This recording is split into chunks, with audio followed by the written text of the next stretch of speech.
Assalamualaikum warahmatullahi wabarakatuh. Hari ini kita akan membahas perbekalan farmasi adalah bahan atau alat yang digunakan untuk menunjang kegiatan terapi, baik tindakan maupun perawatan terhadap pasien. Yang termasuk perbekalan farmasi, obat, bahan baku obat, obat tradisional, alat kesehatan, dan kosmetik. Saluran distribusi perbekalan farmasi. Saluran distribusi adalah suatu struktur unit organisasi dalam perusahaan yang terdiri dari agen pedagang besar dan pengecer yang dilalui oleh komoditas produk atau jasa untuk dipasarkan. Saluran distribusi narkotika hanya boleh diproduksi dan disalurkan oleh PT Kimia Farma. Jadi, apotik, rumah sakit, ketika ingin membeli obat-obat narkotika harus membuat surat pesanan hanya kepada PBF PT Kimia Farma, karena PT Kimia Farma lah satu-satunya yang memiliki izin untuk mendistribusikan narkotika. Tujuan dari hanya PT Kimia Farma yang memiliki izin untuk memproduksi dan menyalurkan obat narkotika adalah agar pengontrolan dan pengendalian obat narkotika dapat lebih bisa dipantau. Kemudian yang kedua, saluran distribusi obat keras, obat bebas terbatas, dan obat bebas melalui PBF atau agen. Contohnya seperti PBF Pentapalen atau PBF PTAAM dan lain sebagainya. Jadi setiap PBF dia akan memiliki daftar obat-obat yang diproduksi di PBF-nya atau diproduksi di industrinya.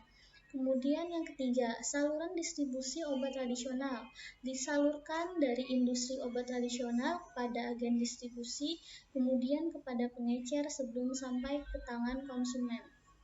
Lalu keempat, saluran distribusi alat kesehatan melalui PBF atau agen.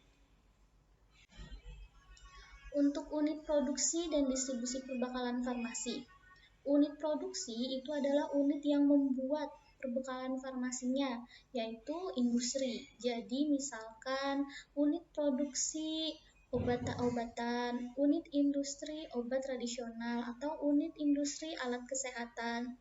Sedangkan unit distribusi adalah unit yang memberikan atau menyalurkan obat dari unit produksi ke konsumen. Contoh seperti ada PBF, pedagang besar farmasi, apotik, dan toko obat berizin. Jadi unit distribusi ini menyalurkan dari industri disalurkan ke konsumen. Lanjut, pedagang besar farmasi. PBF adalah badan hukum perseroan terbatas atau koperasi yang memiliki izin untuk pengadaan, penyaluran perbekalan farmasi dalam jumlah besar sesuai ketentuan perundang-undangan yang berlaku. Jadi namanya juga pedagang besar farmasi.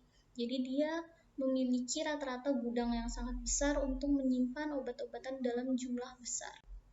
Kemudian kegunaan PBF itu melakukan pengadaan, penyimpanan, dan penyaluran perbekalan farmasi, baik dalam jumlah kecil maupun besar, sesuai ketentuan perundang-undangan yang berlaku. Jumlah kecil itu minimal biasanya 1 box atau 1 kotak obat. Kalau jumlah besarnya itu terserah. Untuk persyaratan pendirian PBF, untuk memperoleh izin beroperasional oleh Departemen Kesehatan, PBF harus memenuhi persyaratan sebagai berikut. Contoh pertama dilakukan oleh badan hukum, perseroan terbatas, koperasi, perusahaan nasional, atau kerjasama perusahaan nasional dengan perusahaan asing. Kemudian kedua memiliki NPWP. Ketiga, memiliki izin asisten apoteker yang bekerja penuh. Keempat, anggota direksi tidak terlibat dalam pelanggaran ketentuan perundang-undangan di bidang farmasi. Kelima, memperhatikan syarat mutu produk. Keenam, produk diperoleh dari sumber yang sah. Ketujuh, memiliki bangunan dan sarana yang memadai.